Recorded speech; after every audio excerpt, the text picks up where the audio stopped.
Hi everyone. So this is the open mic for After London. I wanted to share with you these little chicks. We just got them. I don't know how long we're going to keep them. We might be regretting the decision, but I'm letting them be outside for right now. And I was actually sitting there thinking about the chicks. We were laughing because we call it chicken TV. You can just sit out here for hours and watch them. They're fascinating. But I kind of thought about, what sort of story would I present about them? So, for example, if I was going to tell you guys about the chickens, I think it would really matter how I framed it. So, for example, was this going to be a harrowing tale of how a cat almost got them yesterday, right?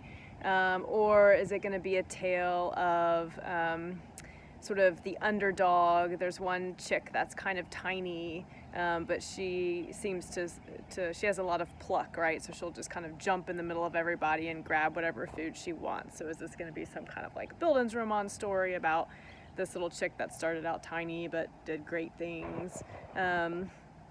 Or would it be a story about how, I don't know, a rival friendship, the chicks kind of pair off from their original, not litter, what do you call it with chickens, flock, I guess. And then, so is it going to be a sort of a games between them and see which pairing wins or dominates? Or is it going to be just this sort of really sweet story about how cute and fuzzy they are and everyone just wants to hold them and cuddle them? But my thinking here was that the way that you would think about the chickens, your expectations about the chickens would be really set by the kind of frame or the kind of story that I gave it. So this does actually tie in to the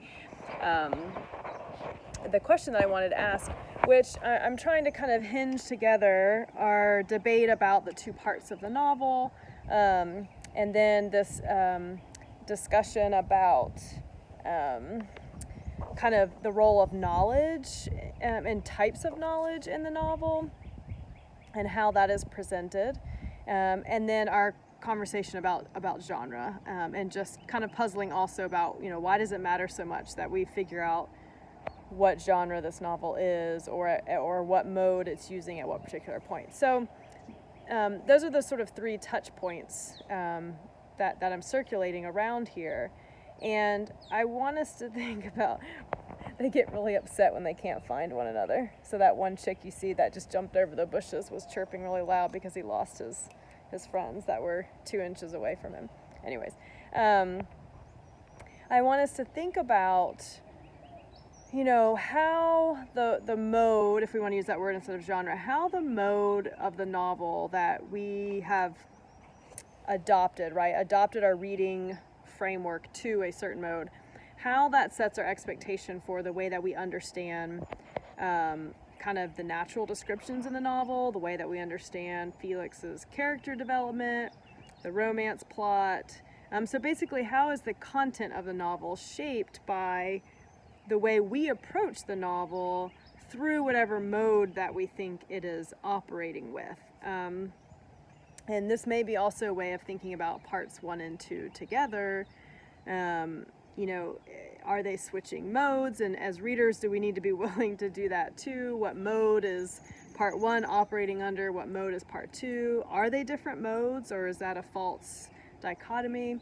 And then the way that sort of knowledge comes in here, and this connects a little bit to Ryan's question about the supernatural and the natural.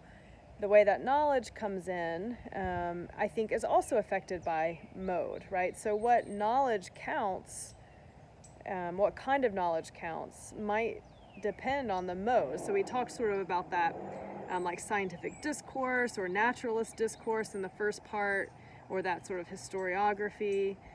So if that's the mode that novel is using, then certain kinds of knowledge would be most valued. And Ryan made the point that sort of supernatural ideas seem to be discounted more often in the part 1 less often in part 2. So is part 2 therefore operating in a different mode that has more space for the supernatural, is able to legitimize that as a mode of knowledge? So I wanted to look at one moment. This is just past where we read for last class. So this is in chapter 12. It's page 103 for me. It's about a page into the chapter. The chapter's called Night in the Forest. And Felix has ridden off into the forest by himself, of course. And I'm reading here near the top of page 103. Ahead, across the open, rose the dark top of the fir trees, through which the route ran. Instead of the relief which he had anticipated as he rode towards them, the space clear of trees around seemed to expose him to the full view of all that might be lurking in the forest. As he approached the firs and saw how dark it was beneath them, the shadowy depth suggested uncertain shapes hiding therein, and his memory immediately reverted to the book of magic he had read at the castle. There could not be such things, and yet no one in his heart doubted their existence. Deny it as they might with their tongues, as they sat at the supper table and handed round the ale, out of doors in the night, the haste to pass the haunted spot, the bated breath, and the fearful glances around told another tale. He endeavored to call philosophy to his aid. He remembered, too, how many nights he had spent in the deepest forest without seeing anything and without even thinking of such matters. He reproved himself for his folly and asked himself if ever he could hope to be a successful leader of men who started at a shadow. In vain. The tone of his mind had been weakened by the strain it had undergone.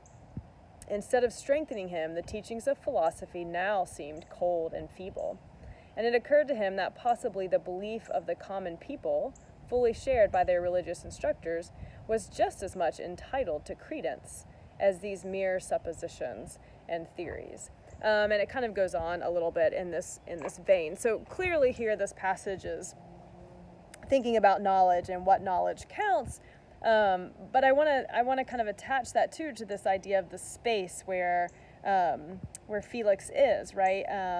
And that is also tied to sort of things that are happening, events that are happening to him, and so how knowledge seems to be quite malleable, right? So when he's in the forest, these superstitions seem very real and true, but if he's sitting at the dinner table, it's he can philosophize it away, rationalize it away.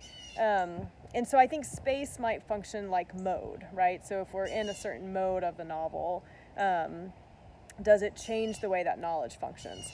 So, oh my goodness, this has gotten so long, but essentially what I'm asking you guys to think about is to kind of connect, the mode that novel is using with the way that knowledge is presented here. And you can think about knowledge real broadly, right? If you want to talk about belief, if you want to talk about supernatural, if you want to talk about the knowledge that we as readers have of a character, right, or of the world, the knowledge of the world that Jeffries has created here. So how is mode connected to the way we're receiving knowledge and what counts as knowledge? And then does this help us think at all about kind of the two parts of the novel? Okay, one last view of the chickies. All right, you guys have a great afternoon. It's beautiful today.